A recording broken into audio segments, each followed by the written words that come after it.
Le secteur des bâtiments et travaux publics est un secteur qui offre beaucoup d'opportunités d'emploi. Il regroupe plusieurs types de métiers dans ce secteur, tels que les maçons, les électriciens et j'en passe. Malgré cela, nous constatons que le secteur fait face à une pénurie de main-d'œuvre qualifiée.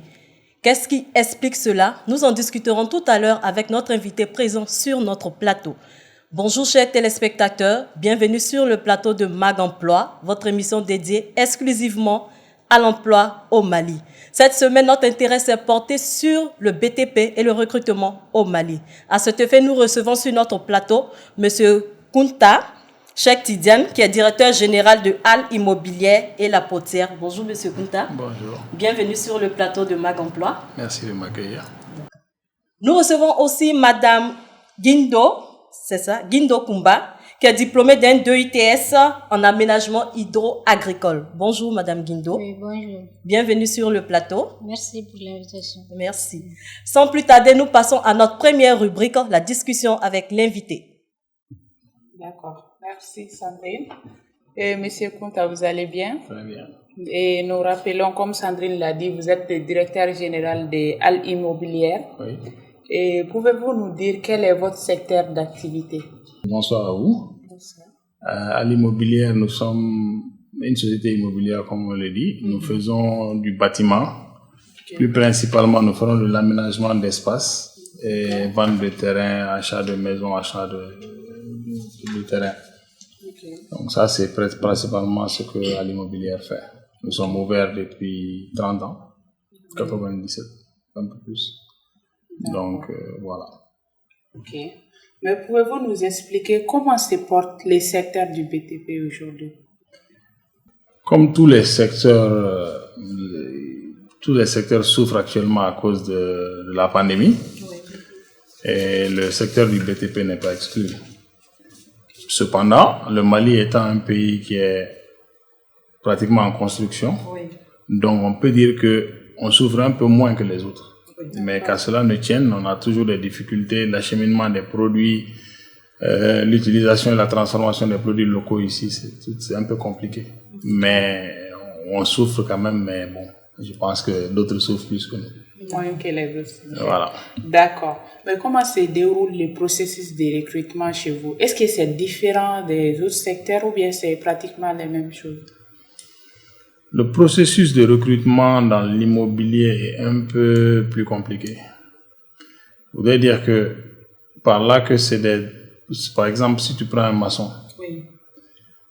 Tu as beau avoir un diplôme, même si tu veux, nous on essaye de te voir à la pratique. C'est-à-dire que quand on va prendre un maçon qui sort d'une école de maçonnerie ou une école technique, on est obligé de le voir à l'œuvre. Maintenant, son recrutement dépendra de ce qui va nous prouver. Et ça, c'est dans tous les secteurs, c'est-à-dire que ce soit les maçons, que ce soit les électriciens, les plombiers, les carreleurs, les dalleurs, c'est un peu partout. Okay. Donc, okay. Le processus est un peu plus technique que littéraire, je dirais. Vous avez...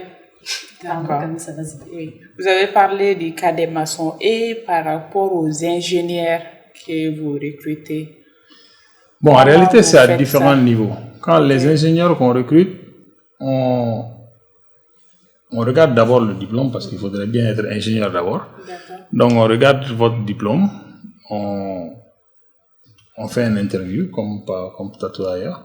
On regarde les expériences, oui. On regarde qu'est-ce que tu nous apportes et qu'est-ce qu'on peut t'apporter. C'est en fait ça. Donc, lorsqu'on a fait ce point, on les laisse généralement, on fait une période d'essai. Moi, comme je fais une période d'essai, d'à peu près 3 mois pour essayer de voir qu'est-ce qu'il peut faire et qu'est-ce qu'il peut faire. Le fait, un ingénieur par exemple, c'est un corps d'état qui est un peu compliqué, je dirais, parce que ça évolue. Donc, il faut voir quelle est la capacité de l'ingénieur d'apprendre. Parce que les méthodes de construction il y a 20 ans ne sont pas les mêmes forcément qu'il y a maintenant. Donc, il faudrait avoir quelqu'un qui va vers l'information, qui va vers savoir ce qu'il va faire, qu'est-ce qui va se passer. Oui. Et prévoir ce qui peut se passer même dans 1 année ou 2 ans, okay. Voir les tendances. D'accord. Voilà. Ok, Monsieur Kounta. On sait aussi que les BTP, la plupart du temps, travaillent beaucoup plus avec les ouvriers et autres. Comment est-ce que vous recrutez ces ouvriers-là? Je dirige aussi une société appelée La Potière, qui est une société de pavage et de dallage. Donc, dans le cadre de cette société-là, effectivement, on utilise beaucoup de main-d'œuvre. Les hautes, comment ils s'appellent, les hautes, on utilise beaucoup de main-d'œuvre. Sur le terrain, pour les recruter, ça c'est encore un peu compliqué. Parce que là-bas, il y a les journaliers, par exemple, que vous recrutez pour faire le travail manuel normal. Mais il y a des techniciens parmi eux. Maintenant, c'est le même processus qu'on utilise pour ces techniciens-là. C'est-à-dire on regarde et souvent on les forme. On les prend à la base pour celui qui veut apprendre, qui montre la volonté d'apprendre. On te récupère au départ, on te forme et arrivé à un certain niveau, on te met en tant que chef d'équipe ou quelque chose comme ça. Voilà. Et là aussi, ça dépend un peu du niveau d'études, mais généralement, les niveaux d'études, c'est les techniciens. Voilà. Maintenant, comment est-ce que... Parce qu'on sait que les ouvriers, c'est des gens qui se cherchent à chaque fois. C'est-à-dire, s'il a eu un marché aujourd'hui, demain, il va ailleurs pour un autre marché. Déjà, vous, par exemple, comment est-ce que vous arrivez à fidéliser vos ouvriers? Nous, on arrive à peu près à les fidéliser parce que, comme je dis, c'est évolutif. Quand un ouvrier sent qu'il a quelque chose à apprendre avec vous, il est obligé de rester. Pas pour vous-même, mais pour lui-même, en fait.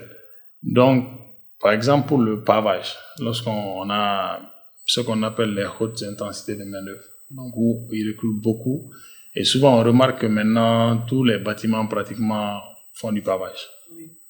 Maintenant, au lieu de rester au stade d'être un ouvrier, ils préfèrent être un ouvrier qualifié.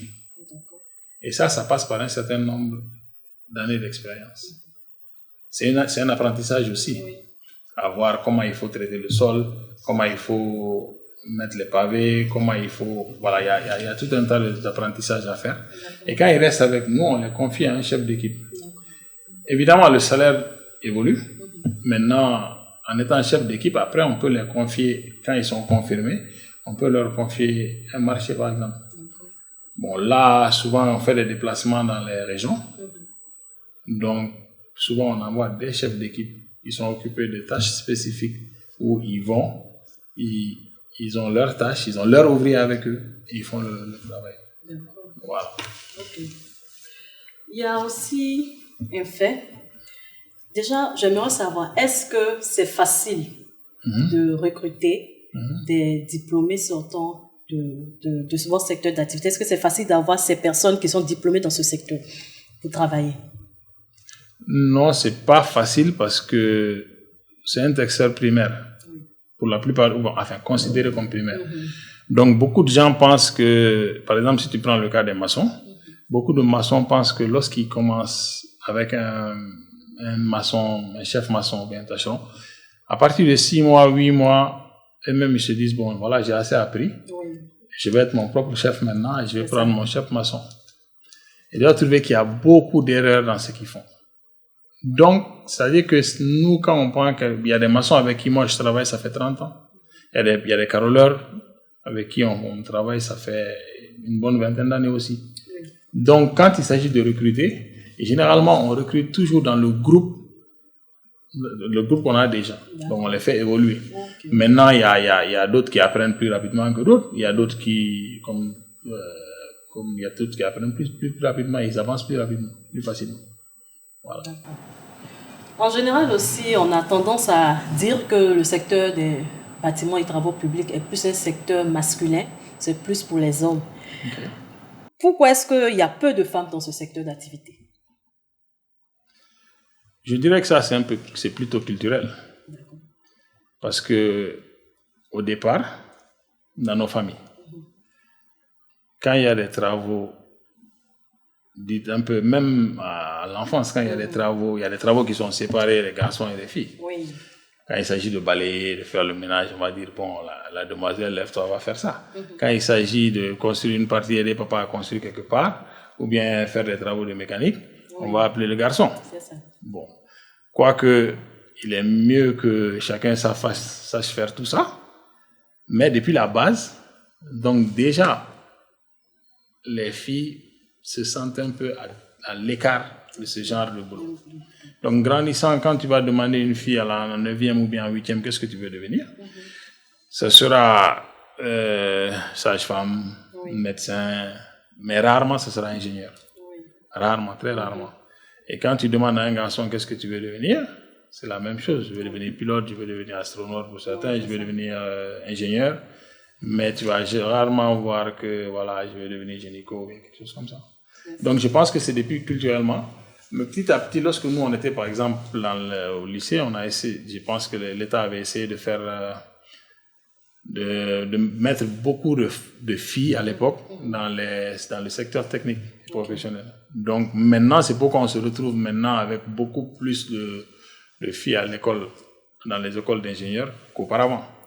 Nous, je me rappelle, lorsqu'on était en terminale, on était peut-être une cinquantaine, une soixantaine d'élèves, mais il y avait 5 filles. Voilà. Donc, mais je pense que ça commence à changer et il faudrait peut-être que les parents encouragent les enfants. Le secteur du BTP est un secteur qui évolue. Comment vous vous assurez d'avoir la main-d'œuvre qualifiée? Ça, c'est un peu plus compliqué. Parce que les écoles techniques, on rapproche. Avant, je sais qu'il y avait par exemple, il y avait une très bonne école. Je ne sais pas si l'ESICA, par exemple. Avant, je sais qu'ils formaient de très bons techniciens. Maintenant, je ne sais pas trop. Bon, maintenant, comme l'éducation même en tant que telle a des difficultés, pour avoir une main-d'œuvre qualifiée maintenant, souvent, c'est compliqué. Et c'est pourquoi, dans la plupart des cas, vous trouverez que sur les chantiers, pour les domaines spécifiques, vous allez trouver beaucoup plus d'étrangers que de Maliens. La raison pour laquelle, parce que souvent, on se dit, bon, comme je vous ai expliqué, hein, la va-vite, on veut devenir rapidement son propre patron. Et là-bas, je pense qu'il y a beaucoup plus de centres dans les autres pays, au Sénégal, en Côte d'Ivoire, au Cap-Vert. Il y a beaucoup plus de centres qui sont spécifiques à certains travaux. Par exemple, on sait que par exemple les Cap-Verdiens sont de très bons finisseurs. Donc, et nous, on cherche la qualité, quelle que soit ta nationalité. Voilà. Donc, c'est un peu ça. Donc, quand on a, par exemple, maintenant, je vois beaucoup de Béninois qui font du staff. Quand il s'agit de staffeurs, il y a beaucoup de Béninois, beaucoup d'Ivoiriens. Pourtant, c'est pas aussi compliqué. Les Maliens peuvent bien le faire. Mais pourvu qu'on ait une formation solide et après un apprentissage technique et bien fait. Ok, Monsieur Konta, vous avez parlé vous avez dit qu'il y a des gens avec qui vous travaillez depuis 30 ans maintenant. Mais comment faites-vous pour que ces gens-là soient au même niveau d'évolution? Que les gens maintenant? Oui. Nous-mêmes, on cherche. Quand je vois une nouvelle technique, ou bien quand je voyage, ou bien même à la télé, je vois une nouvelle technique, je me pose la question comment ça se produit. Okay. Quand je vois maintenant des mélanges de peinture, je me dis, ça c'est quelque chose que j'aimerais bien avoir. Et je vais vers l'information. Je cherche comment on le trouve. Maintenant, lorsque j'ai l'information, j'ai les gens avec qui je travaille, je les appelle, je les dis, écoutez, voilà ce qui se passe. Voilà ce qui évolue. Voilà là où je veux amener mon bâtiment. Voilà là où je veux amener mon dallage. Voilà l'information maintenant. Voilà comment l'obtenir. Et dans la plupart des cas, s'il y a des machines ou bien des appareils, on s'en procure. On fait une formation avec eux. On les forme. Et après, voilà. D'ailleurs, c'est même mieux pour eux parce qu'en ce moment, s'ils ont des marchés indépendamment des nôtres, ils le font. Ok, merci beaucoup, M. Konta. C'est vraiment très intéressant de former son personnel. Maintenant, nous allons passer à la question de la semaine. C'est juste après les jingles.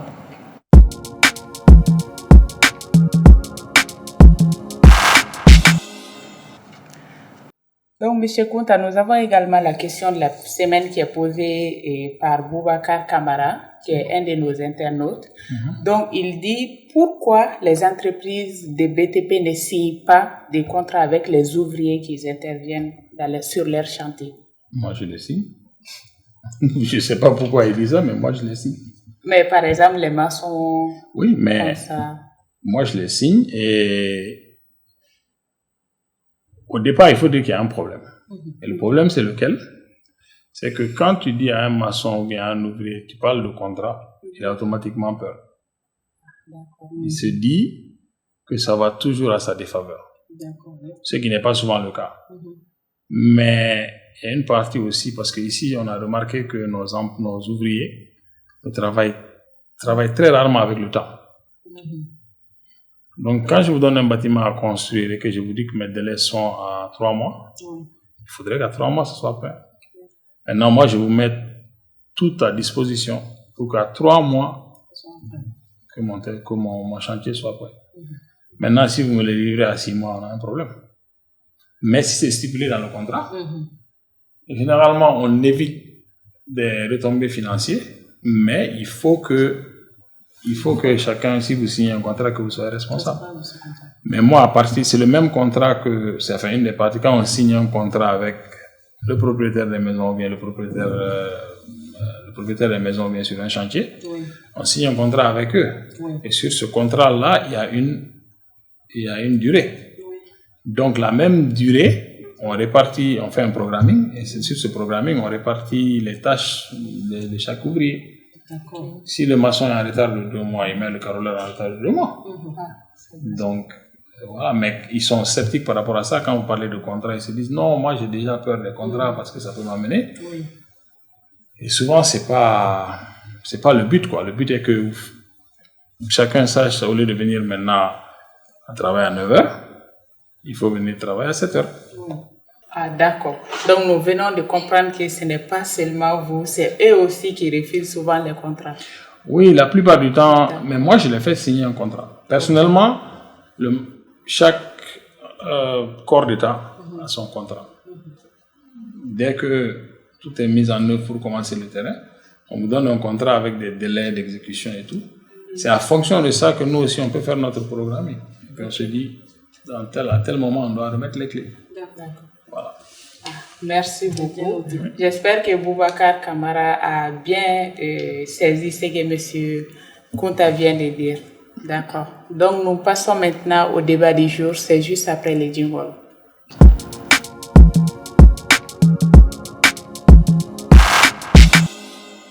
Ok, Madame Lindo, vous êtes restée longtemps.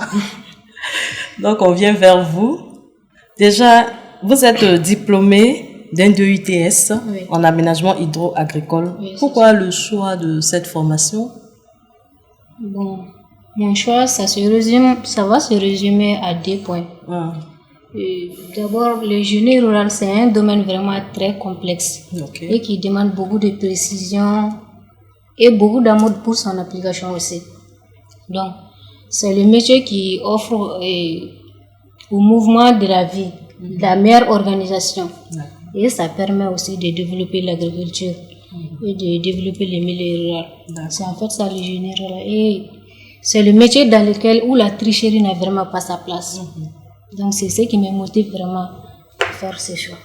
Ok, donc après l'obtention de votre diplôme, est-ce que vous avez déjà eu à travailler en rapport avec votre diplôme, un stage ou un emploi? Bon, oui, j'ai eu un stage à la direction régionale du génie rural de Kouligo.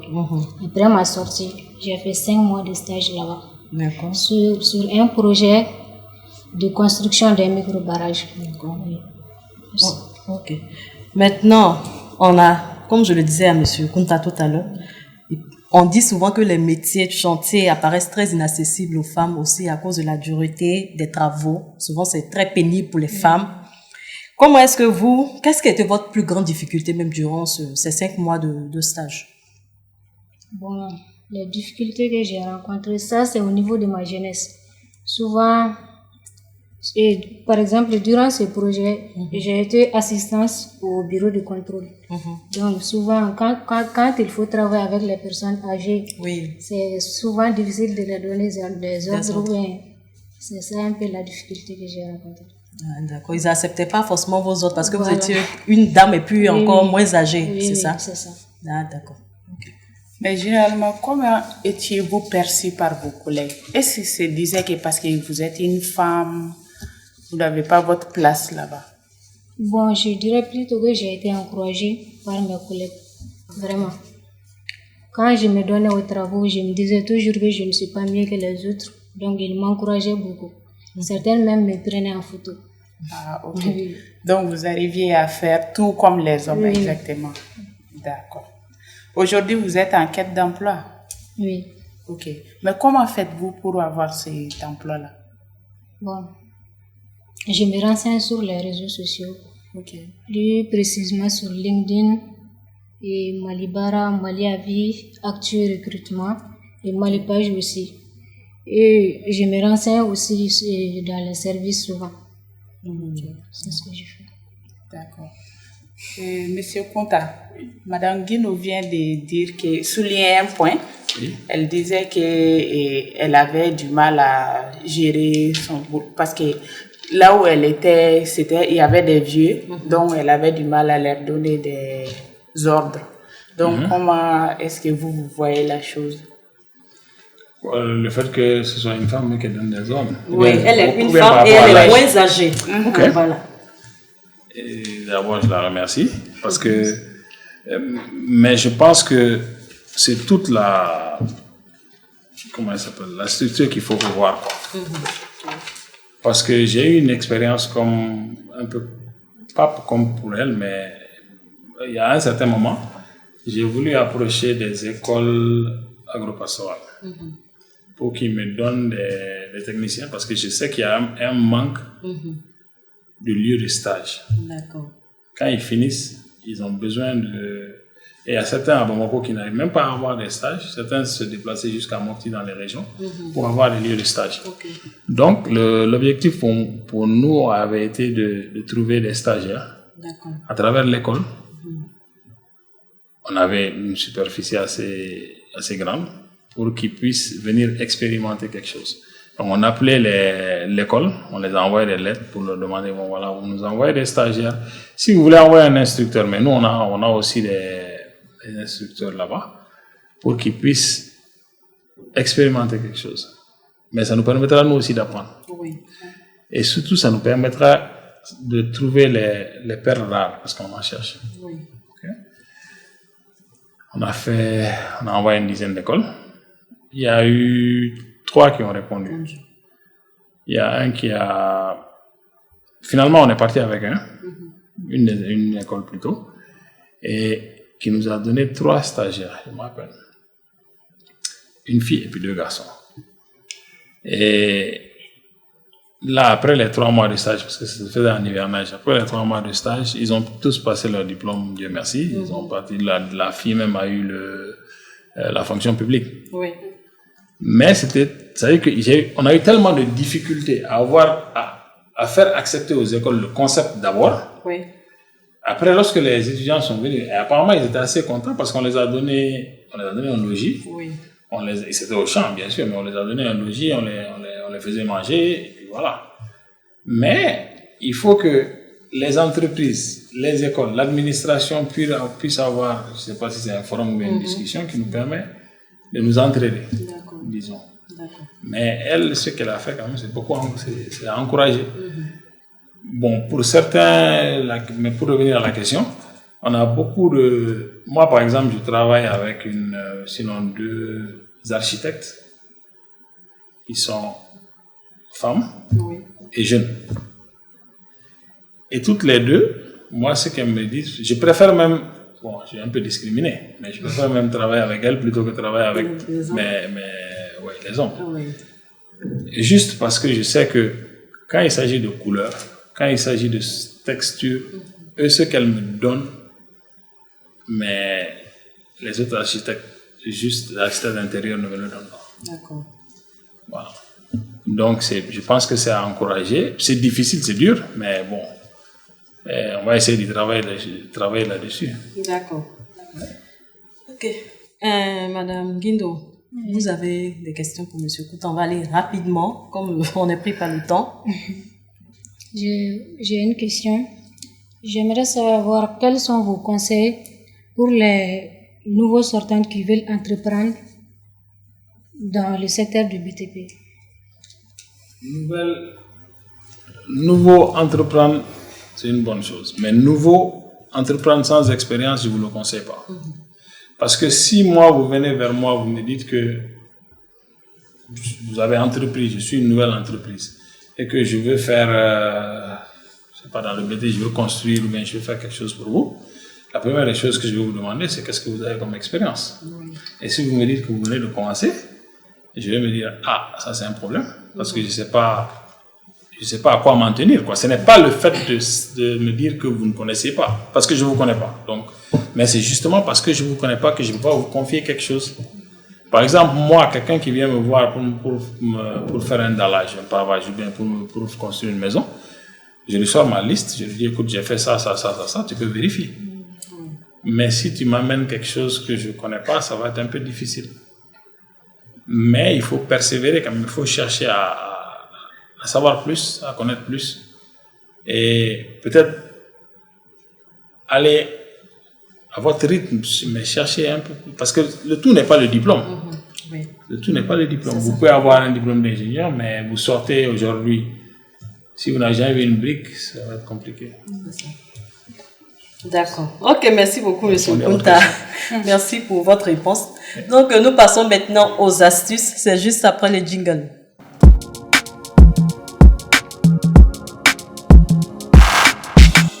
D'accord. Donc, les astuces d'aujourd'hui portent sur comment développer sa créativité en entreprise. Nous vous proposons ces différents points pour cela. Tout d'abord, il faut sortir de votre zone de confort.